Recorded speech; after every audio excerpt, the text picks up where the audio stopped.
Bismillahirrahmanirrahim. Salam alaikum. Je veux présenter mon thème intitulé Étude des propriétés physiques des couches minces d'oxyde d'indium dopées à l'état déposé par la technique de suprapyrolyse ultrasonique.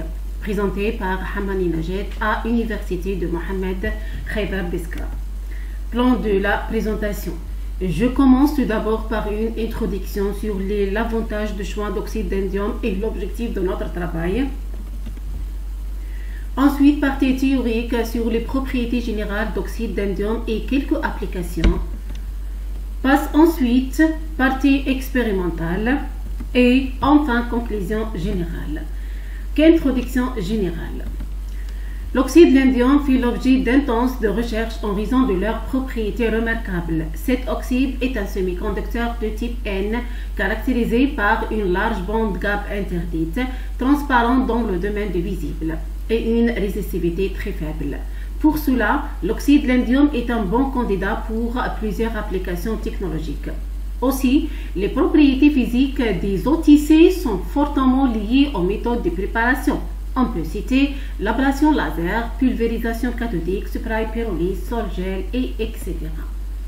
L'objectif de notre travail est l'élaboration des couches minces d'oxyde d'indium dopées à l'état avec une bonne transparence et une faible résistivité par la technique de spray ultrasonique. Ce travail consiste à l'optimisation des paramètres d'élaboration dans le but de réaliser des couches minces ayant des propriétés optiques et électriques satisfaisantes. Partie théorique. Maintenant, je vous présente les propriétés générales d'oxyde d'indium. Premièrement, les propriétés structurales. L'oxyde d'indium, en général, se cristallise dans une structure bixbyte.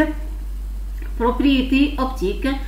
L'oxyde d'indium possède une transmission optique élevée, plus de 85%, et un large bande gap interdite, 3,57 jusqu'à 3,68 électronvolts. Enfin, les propriétés électriques.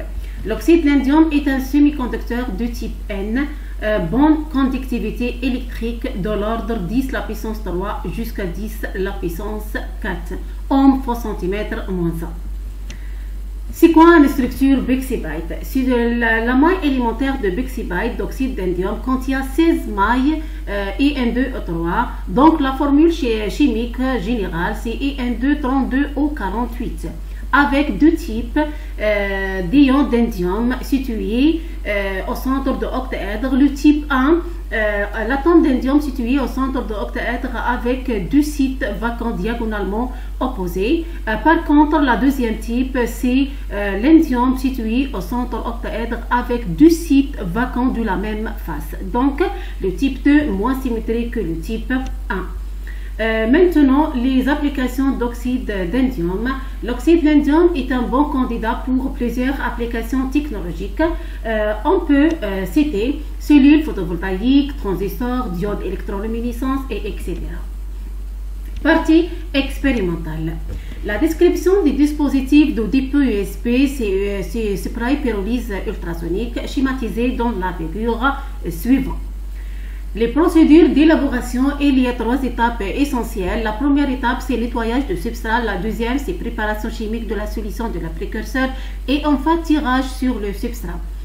La préparation de la solution d'oxyde d'indium dopée à l'état comme suite. Les couches minces d'oxyde d'indium ont été préparées à partir de chlorure d'indium et N2O3 et dissout dans le méthanol CH3OH selon une concentration molaire de la solution égale 0,1 mol. Ajoute quelques gouttes d'acide chlorhydrique HCl est nécessaire pour assurer le maximum de la dissolution de chlorure d'indium.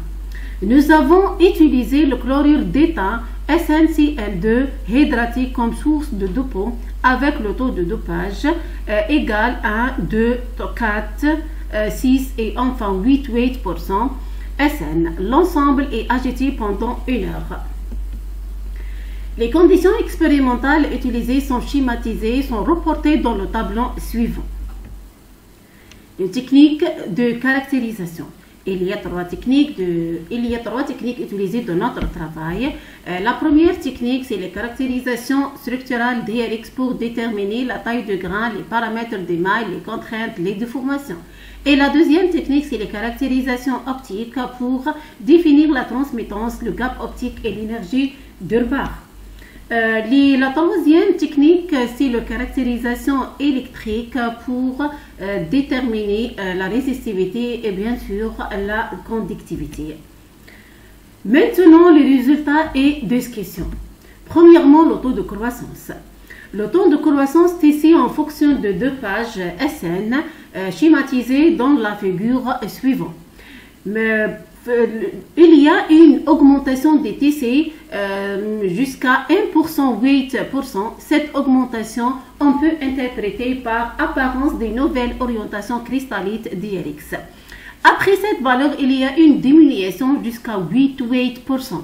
Cette diminution interprétée par le rétrécissement de réseau cristallin d'oxyde d'indium avec le dopage.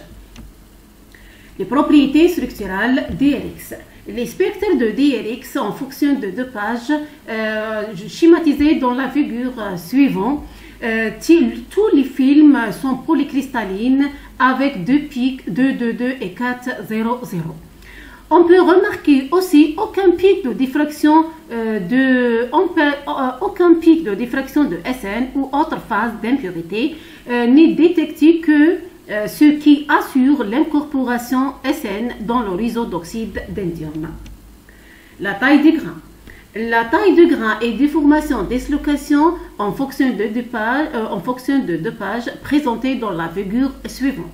On peut remarquer que l'augmentation de la taille du grain en fonction de dopage interprétée par la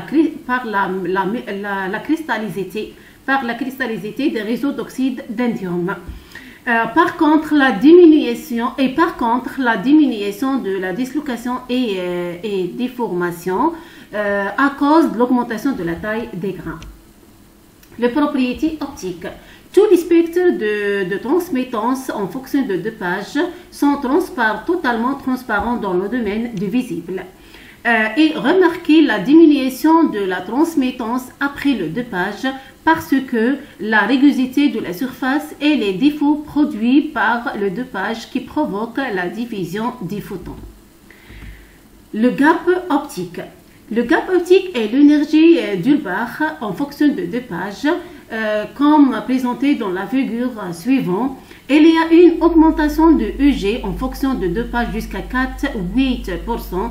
Cette augmentation interprétée par l'augmentation de la concentration des porteurs libres.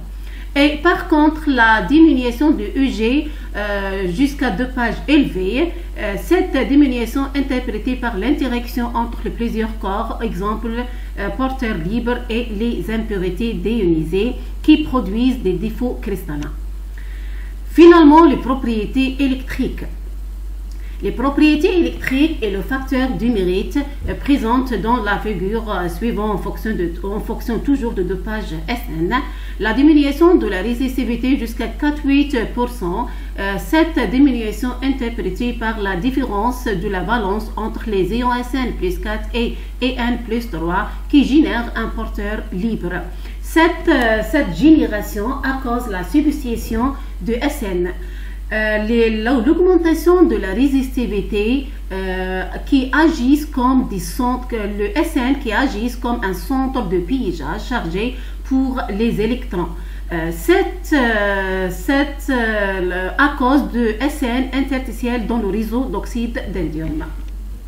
Finalement, conclusion générale. Ce travail consiste à l'optimisation des paramètres d'élaboration des couches minces d'oxyde d'indium dopées à l'état éthio sur les propriétés structurales et optiques. La DRX montre que les films ont une structure cubique et le plan préférentiel 222 et 400. La taille cristalline variant entre 46 jusqu'à 51-68 nanomètres. Le spectrophotomètre montre que tout l'échantillon présente une bonne transparence. La transmission optique des échantillons est élevée. à 75% à 550 nanomètres. La valeur de la bande interdite directe UG est comprise entre 3,67 et 3,88 électronvolts. La valeur minimale de la résistivité est 3 fois 10 la puissance moins 3 ohms fois centimètre pour 4,8%. On a trouvé une valeur maximale de la facteur du mérite pour le film déposé à concentration de la dopage 4,8%. Ceci est dû à l'affoutement d'une bonne quantité de la film d'oxyde d'indium dopé à l'état. Et enfin, merci pour votre attention.